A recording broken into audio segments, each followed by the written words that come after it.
This is Journey Through John. We're looking at John chapter 10, 1 through 6 today. This could be read all together as a whole chapter, but what we're going to do is we're going to slow down. I'm going to read first this parable here, and then there's a little bit more language that helps unpack it. We're just really going to zero in a little bit. The best background for John chapter 10 is Ezekiel 34. And also that helps us understand the 23rd Psalm. But Ezekiel 34 is a prophecy against the shepherds of Israel. 34:1. The word of the Lord came to me, Son of man, prophesy against these shepherds of Israel. Prophesy and say to them, even to the shepherds, thus says the Lord God, shepherds of Israel, who have been feeding yourselves. And he goes on for quite a few verses saying, you've been eating the sheep themselves. You've been feeding yourselves off the flock. You haven't been feeding them. You haven't been a good shepherd. And it's just this scathing review of how bad these shepherds, these leaders of Israel have been. And then it picks up 34 verse 11, the book of Ezekiel. For thus says the Lord God, behold, I myself will search for my sheep and will seek them out. As a shepherd seeks out his flock when he is among the sheep that have been scattered, so I will seek out my sheep, and I will rescue them from all places where they have been scattered on the day of the clouds and thick darkness. And I will bring them out from the people and gather them from the countries, and I will bring them into their own land, and I will feed them on the mountains of Israel. And this just goes on of how much he himself is going to be this good shepherd, and how the leaders of Israel are being likened to terrible, horrible shepherds. That's the prophecy in Ezekiel 34. Now, allow me to read John chapter 10, 1 through 6, and we'll keep this in mind for a few of the videos that follow. John chapter 10, verses 1 through 6. Jesus is speaking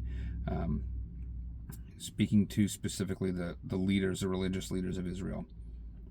Truly, truly, I say to you, he who does not enter the sheepfold by the door, but climbs in by another way, that man is a thief and a robber. But he who enters by the door is the shepherd of the sheep. To him the gatekeeper opens. The sheep hear his voice, and he calls his own sheep by name and leads them out. When he has brought out all his own, he goes before them. The sheep follow him, for they know his voice. A stranger they will not follow, but they will flee from him, for they do not know the voice of strangers. This figure of speech Jesus used with them, but they did not understand what he was saying to them.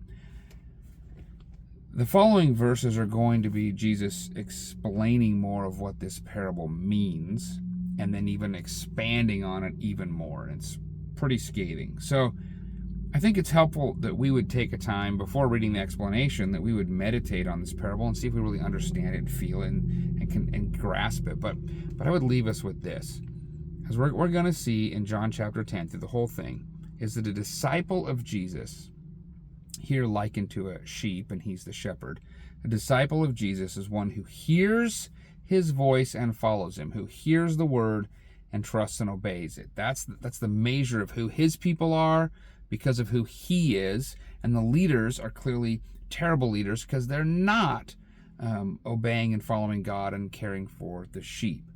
So for us, the challenge I have for us is it's easy to hear these things and just jump right to what they mean, but let's really process what that is, to be in the flock of Jesus, that he would be this wonderful shepherd that would care for us, that would feed his people, who would lead his people. And when you really liken it to this idea of the sheep, that they're really not capable of doing these things for themselves. They have to be so dependent on this good shepherd. And if they don't have the good shepherd, like in Ezekiel 34, what they end up becoming is prey, and they get feasted upon. So it's this good shepherd who protects and cares for us.